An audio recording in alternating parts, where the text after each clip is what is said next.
I got so much motherfucking design on right now.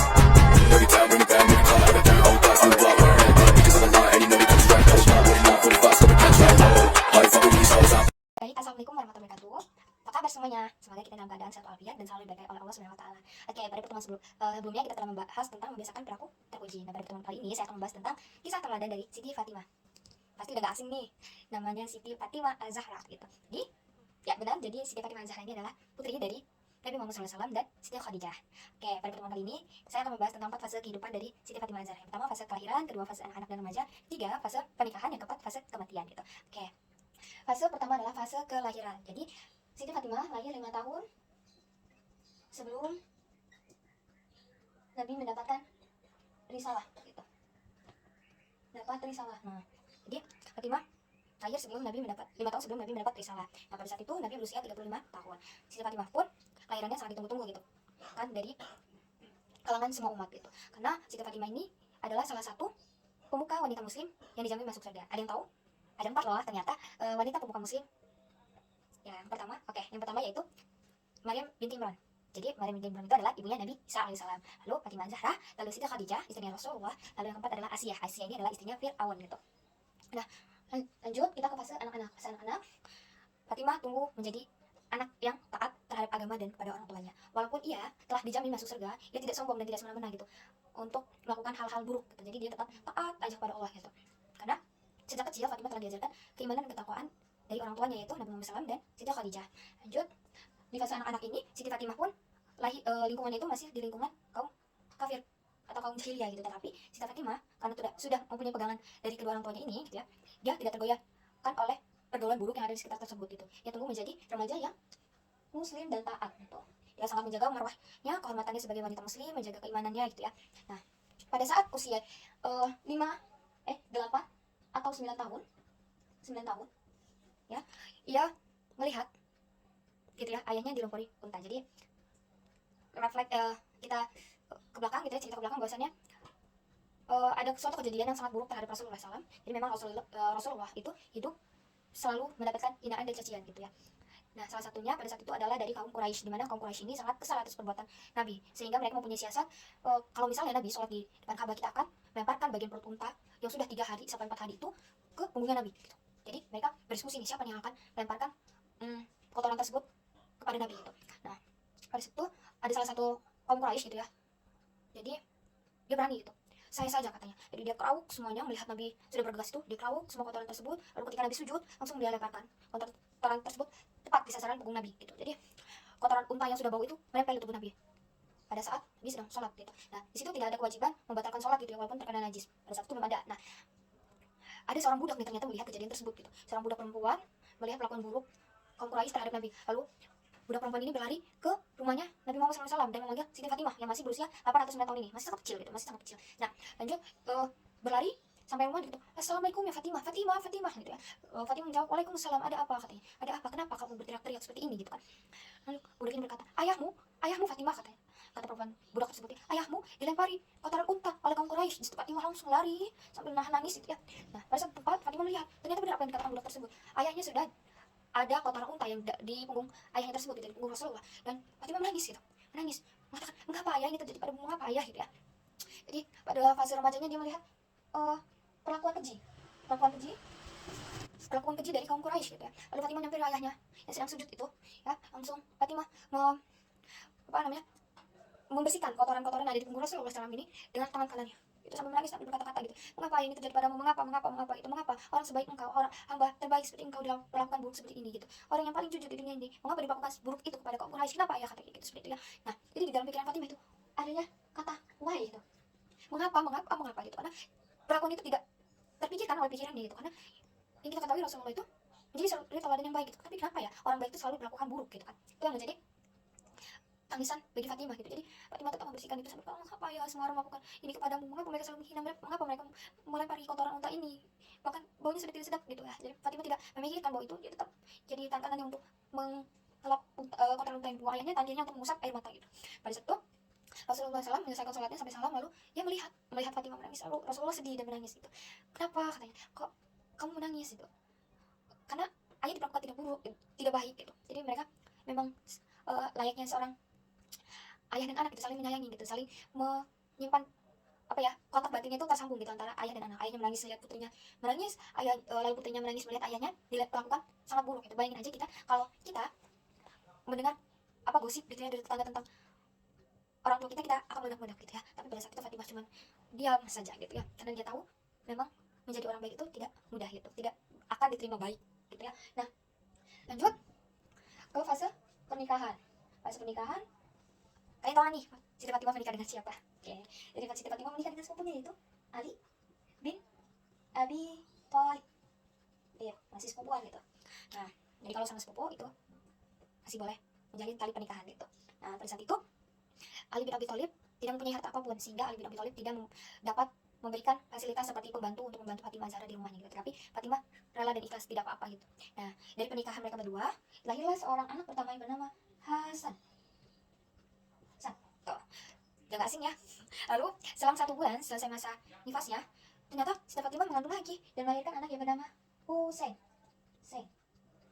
Siti Fatimah sedih pada saat itu karena ia menganggap ia takut gitu ya kalau misalnya tidak dapat menyanggupi antara pekerjaan sebagai istri dan sebagai seorang ibu gitu, karena tanpa bantuan dari pembantu. Dan semua itu dilakukan Fatimah secara sendiri, mulai dari menyiapkan makanan Sayyidina Ali, lalu mengurusi kedua anaknya tersebut dan membersihkan rumah gitu selayaknya ibu rumah tangga. Dan itu tidak Fatimah dapatkan. Suatu ketika Fatimah menumbuk gandum sehingga membuat tangan itu kasar gitu. Jadi karena udah menumbuk, menyuci gitu ya, membersihkan semua yang ada, jadi tangan itu kasar. Nah, tapi tangan inilah tangan yang membawa surga gitu, karena ridho dari diri sendiri untuk mengurusi rumah tangga gitu. Jadi tidak ada salahnya mengurusi rumah tangga sendiri gitu, karena kita tahu suami kita tidak dapat mencukupi salah satunya itu menjawab pembantu tersebut gitu.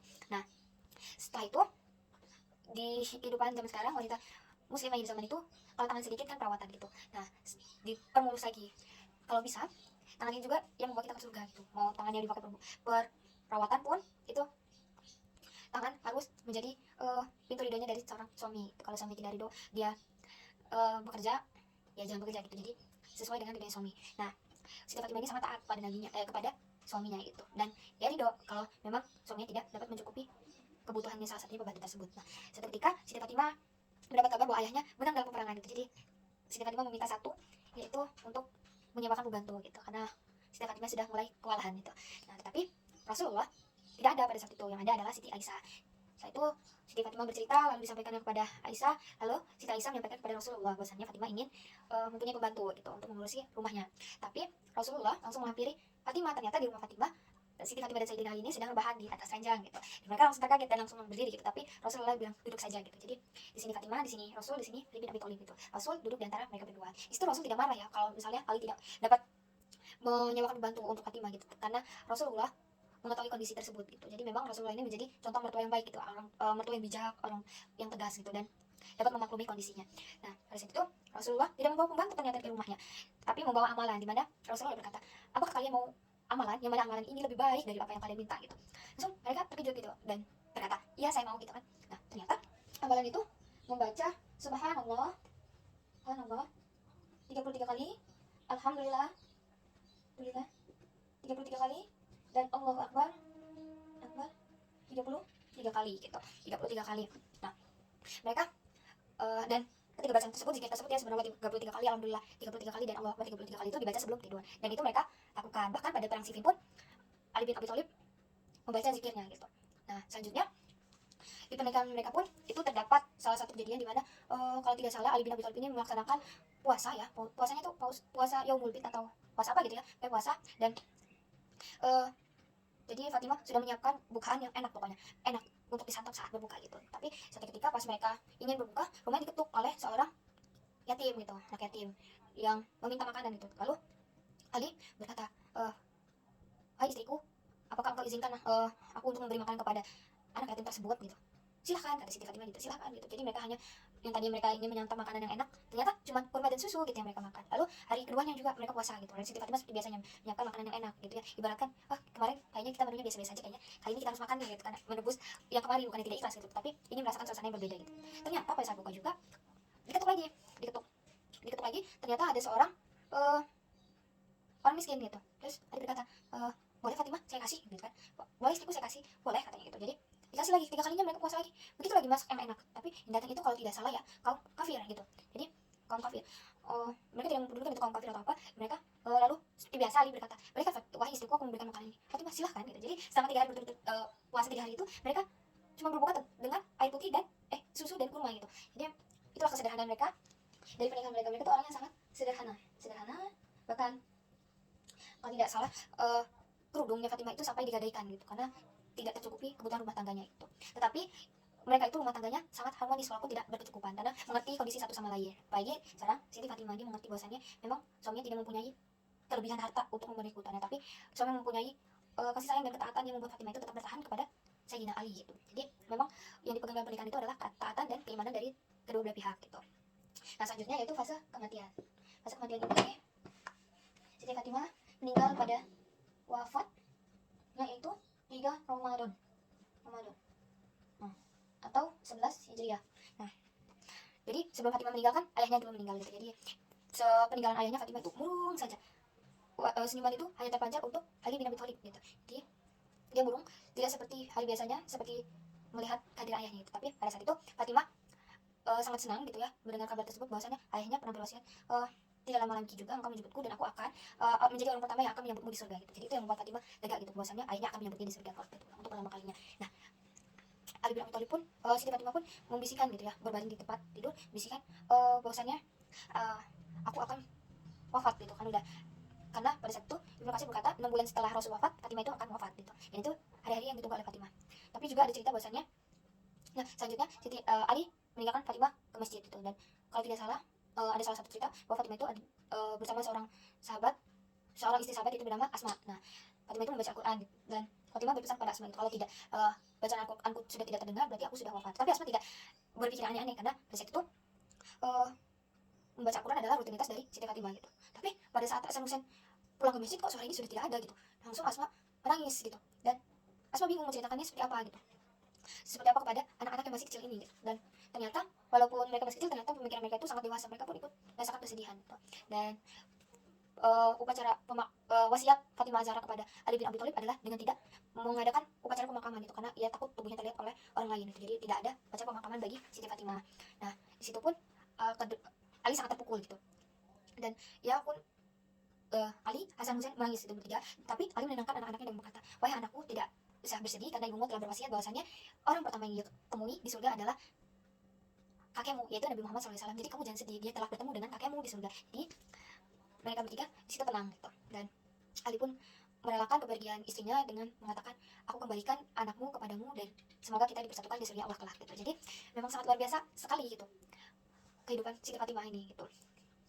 Dan oleh sebab itu ibu memberikan salah satu hikmah dari cerita yang lumayan singkat ini tapi bermakna gitu. Itu kita harus menjadi sosok perempuan yang menjaga ibrah kita atau kehormatan kita gitu sampai kapanpun itu, sampai akhir hayat gitu. Bahkan Fatimah pun pada akhir hayatnya tidak mau mengadakan pemakaman bersama karena tidak mau terlihat tubuhnya, dan menjadi orang sosok wanita yang sederhana gitu, sederhana dalam berpakaian, sederhana dalam berkata, sederhana dalam berumah tangga. Bahkan di berumah tangga tadi ya seperti mereka rela untuk memakan susu dari kurma saja gitu, dan sangat taat kepada Allah, orang tua, dan suaminya gitu. Jadi semoga ini menjadi pelajaran bagi kita semua untuk muhasabah diri menjadi perempuan yang lebih baik gitu. Dan mungkin nanti saya kasih tugas, saya kirimkan lewat grup WA, jadi nanti kalian kumpulkan saat kita bertemu lagi. Kurang lebihnya saya mohon maaf. Saya akhiri. Wassalamualaikum warahmatullahi wabarakatuh.